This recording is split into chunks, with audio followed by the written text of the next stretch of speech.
Hai semua, ini aku. Selamat datang di Dongeng Fakta. Banyak kisah keji psikopat dari berbagai penjuru dunia yang namanya telah dikenal berkat kelakuan tidak manusiawi mereka. Satu di antaranya adalah Andrei Cikacila, pembunuh berantai terpelajar paling biadab di dunia. Andrei adalah pembunuh berantai dari Uni Soviet yang dianggap paling haus darah di Eropa Timur. Dia dijuluki sebagai tukang jagal dari Rostov. Selain membunuh para korbannya, dia juga biasa memotong-motong mereka dengan cara yang berbeda. Tentunya setelah sebelumnya menyerang mereka secara seksual. Andrei Romanovich Cikacila lahir pada 16 Oktober 1936 di Yelkhnoy, sebuah pedesaan Ukraina di Uni Soviet. Masa kecilnya bisa dibilang tidak bahagia, karena ibunya sering bercerita bahwa kakaknya menjadi korban penculikan dan pembunuhan yang dilakukan oleh tetangganya sendiri. Ditambah lagi sang ayah yang menjadi tawanan perang Nazi. Ini membuatnya semakin terpuruk. Saat memasuki masa sekolah, ia juga kerap menjadi bahan bulian oleh teman-temannya. Walau begitu, ia berhasil lulus dengan nilai yang cukup tinggi. Memasuki masa dewasa, Andrei mulai suka menjalin hubungan dengan beberapa wanita. Sayangnya, ia kerap mendapat ejekan dari para mantan kekasihnya karena dianggap tidak mampu memuaskan hasrat seksualnya. Ukuran alat kelaminnya yang dibilang tidak besar juga sering membuatnya tidak percaya diri. Sampai pada akhirnya, ia menikah dengan seorang wanita bernama Faye yang dikenalkan oleh saudaranya. Kemudian mereka dikaruniai 2 orang anak. Pada tahun 1971, ia menerima gelar dari Rostov Liberal Art University dan mulai berkarir menjadi seorang guru sekolah. Walaupun sudah memiliki 2 orang anak, Andrei masih merasa tidak puas dan kecewa dengan performanya saat berhubungan seksual. Dia juga terpaksa mengundurkan diri dari posisinya sebagai guru setelah beberapa orang tua murid mengeluhkan serangan seksual yang dilakukan Andrei kepada anak-anak mereka. Pada akhirnya, semua ini memicunya untuk melakukan tindakan keji, yaitu pembunuhan. Korban pertamanya adalah seorang anak perempuan berusia 9 tahun bernama Yelena Zakotnova yang dibunuhnya di dalam hutan. Andrei juga menyiksa anak itu dengan sangat sadis sebelum membunuhnya. Mayatnya ditemukan beberapa hari kemudian di sungai Gruzovka.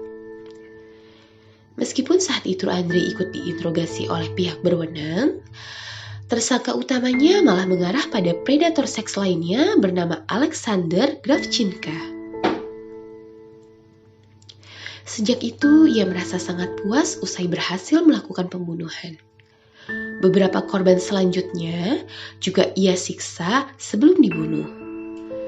Pada tahun 1981, sepertinya hasrat Andrei mulai menggiringnya untuk melakukan sesuatu yang lebih sekedar dari menyiksa dan membunuh. Pada tanggal 3 September tahun itu, ia menyerang Larisa Tachenka, seorang wanita berusia 17 tahun. Hal ini bermula ketika mereka berhubungan badan. Andrei yang memiliki masalah seksual mengalami kesulitan untuk ereksi saat berhubungan. Hal ini membuat si gadis terus mengolok-oloknya. Ini membuatnya sangat marah sehingga ia hilang kendali dan membunuh gadis itu. Ia menggigit tenggorokan gadis itu, kemudian memotong payudaranya dan memakannya. Sejak saat itu, Andrei menjadi ketagihan melakukan pembunuhan dan aksi kanibalisme yang sadis. Setidaknya 56 korban wanita rata-rata ditemukan dengan kondisi tanpa payudara dan perut terbuka tanpa rahim. Dalam sejumlah kasus, Ia memakan organ seksual para korbannya dan membuang bagian tubuh lainnya seperti ujung hidung dan lidahnya. Pada banyak kasus, ia juga membuat kerusakan pada bagian mata dan menghilangkan bola mata korbannya.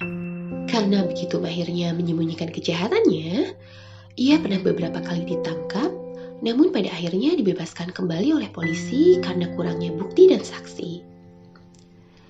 Pada tahun 1990, setelah pembebasannya, Andre kembali melakukan pembunuhan. Polisi memperluas penyelidikan yang mencakup pengawasan 24 jam terhadap stasiun bus dan stasiun kereta api. Pada Oktober 1990, mayat lain ditemukan di hutan dekat stasiun Donlin Jones. Semua tim polisi terlibat dalam kasus ini memiliki pasukan anti huru-hara sekitar 100 orang. 2 minggu kemudian, mayat lain ditemukan. Pada tahun 1990, ia diidentifikasi sebagai tersangka setelah seluruh bukti dan saksi mengarah kepadanya. Polisi akhirnya kembali menangkap Andre dan tidak membebaskannya. Ia dituduh atas 56 kasus pembunuhan dan kebanyakan korbannya adalah wanita muda yang ditemukan dalam keadaan tanpa payudara dan rahim yang hilang. Saat diinterogasi, Andre mengakui semua perbuatannya itu. Ia mengaku bahwa dengan memakan payudara dan rahim korbannya bisa memuaskan hasrat seksualnya yang selama ini ia anggap kurang. Saat menjalani persidangan, ia dikurung dalam sebuah kurungan besi demi menghindari hal-hal yang tidak diinginkan. Meski beberapa psikiater menyatakan bahwa ada kemungkinan Andre mengidap gangguan jiwa, pengadilan tetap menyatakan Andre bersalah dan akhirnya menjatuhkan hukuman mati padanya. Hukuman itu dilaksanakan pada tahun 1994, di mana Andre dihukum dengan cara ditembak dari belakang telinga kanannya di penjara Rostov-on-Don, Moskow. Jika kamu ingin tahu lebih dalam mengenai sang psikopat, kamu bisa nonton film Citizen X tahun 1995, sebuah film televisi berdasarkan kehidupan Andrei Chikatilo. Terima kasih sudah mau mendengar dongengku. Sampai jumpa.